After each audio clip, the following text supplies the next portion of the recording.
Hi, this is the Autistic Mandolinist, and today I have something just a little bit different. YouTube user and subscriber to this channel, Wayne Reed, had noticed that I have used my Martin Backpacker mandolin quite a bit recently, and he asked a little bit about it, saying that he had seen the Backpacker guitar but hadn't seen the Backpacker mandolin. And I haven't done many gear reviews. I haven't really showed off any of my instruments, at least on this channel, and so I thought that was a really good opportunity to talk about at least what I know about this instrument, which isn't necessarily a lot, but well, you know, we can take a look.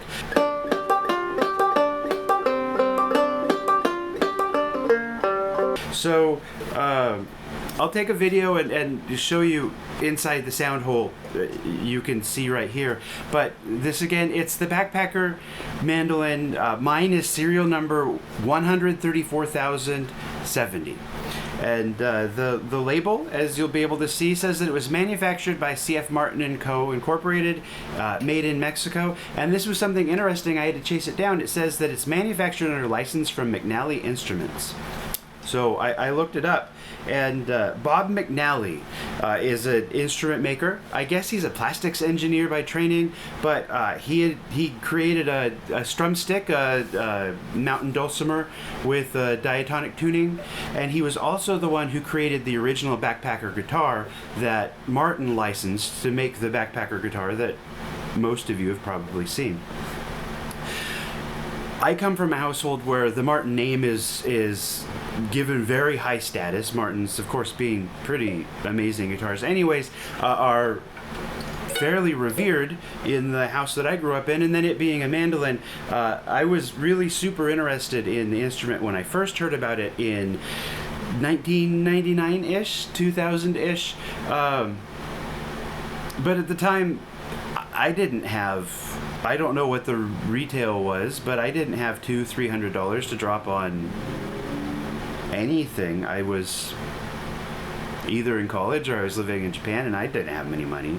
So it wasn't actually until 2022 that I was able to get my hands on one of these.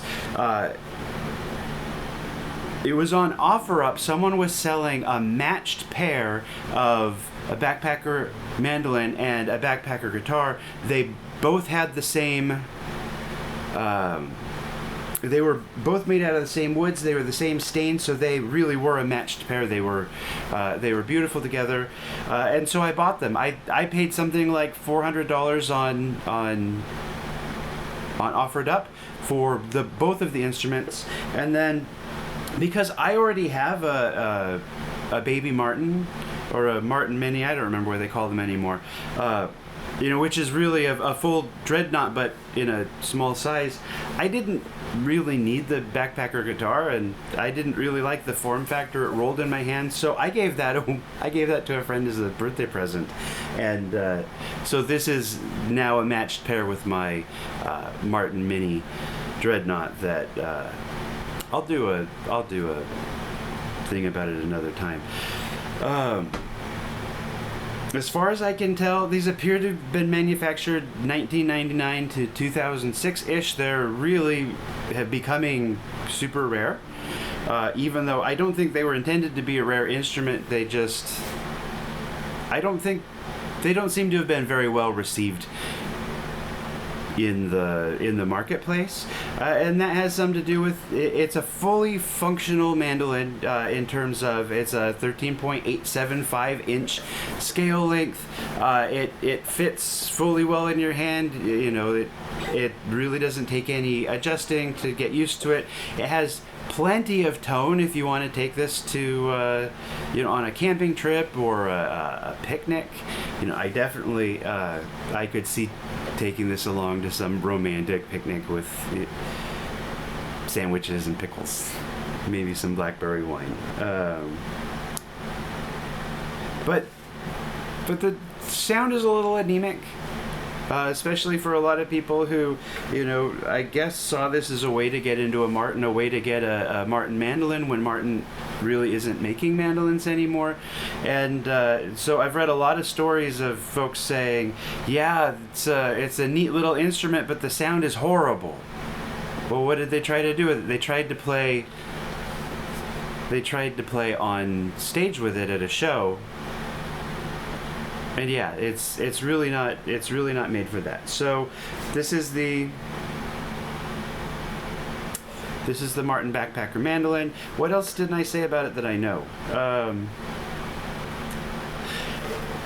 If you look at the manufacturer specs, they talk about it being a solid tone one top and a mahogany neck, back and sides, and but they don't say what that tone wood is. Looking from instrument to instrument, some of them are really light blonde and some of them are darker like mine. Has made me wonder if the reason why they say solid tone wood top is that some of them are cedar and some are mahogany and some are spruce, and I really don't know woods just from the grain well enough to say what this is. But it has a very nice and pleasing grain. So yeah, I think that's about what I know. I'll play a sound sample in just a moment, but I did want to say that I was only able to find one for sale anywhere. I wanted to be able to talk about the price because I bought mine together with something else, and it looks like these are selling anywhere between $250 and $500 when they are available. Again, I was only able to find one for sale online, and it was listed for $299. I did, however, find Stoneman Backpacker mandolins, and I will, that way, I think, on the screen, I'll put the screenshots of the page that I found them. They're very similar in shape and design, but they're a 4-string mandolin built out of homegrown American tone woods. The builder works with family foresters, people who maybe they own a bit of land that has resource trees on it, have worked with their state forestry organization and have done conservation efforts and then done very controlled harvests. So the Stoneman Backpacker mandolins are only made out of American tone woods that come from family tree stands. They're cute. It being a 4-string mandolin, I don't know how interested I would be in it, but one of the cool things is that they're designed, even though they're very similar in design to the Backpacker mandolin, they're really made to truly be stuff in a bagable. You can see on the Martin version, we have a 4 on a strip tuners that stick out. They snag on stuff when you put them in your bag, pulls it out of tune, things like that. The tailpiece on the Stoneman Backpacker is designed in a way that it doesn't snag on stuff as you put it in places. So yeah, like I said, screenshots, and so that Stoneman right now is listed at $260, but there is a note underneath that says to email for the current price. So I don't know. I have a light right there, and I keep putting my mandolin in the way.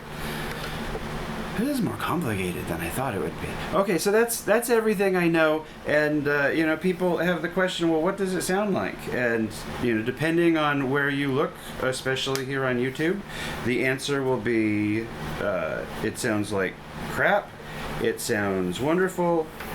So I'll give you a little bit of sound sample as soon as I get the stupid strap. Why do straps get all squirrely like this? Ha! I got it. Almost got it. There. Okay. Ow! Okay, so this is the Martin Backpacker mandolin.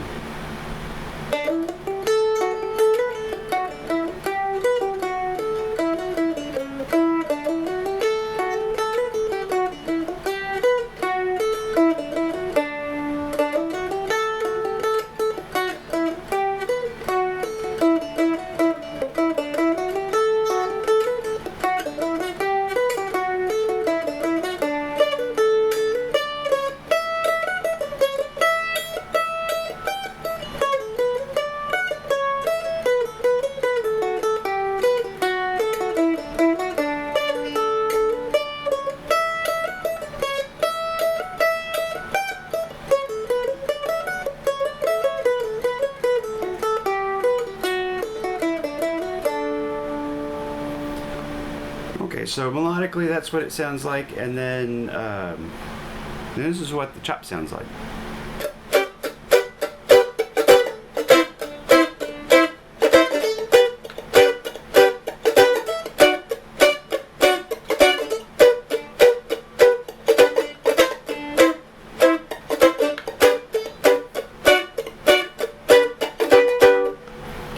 So, you know, this definitely, it's not a Gibson, it's not a Gilchrist, and in a lot of ways it's barely a Martin.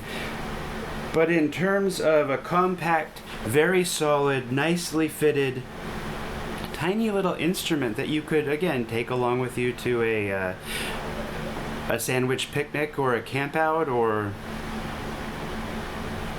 just to lay on your back and look up at the stars and doodle along. It's really a neat little instrument. So that's my Martin backpacker mandolin. And thanks, Wayne Reed, for your question that caused me to make this.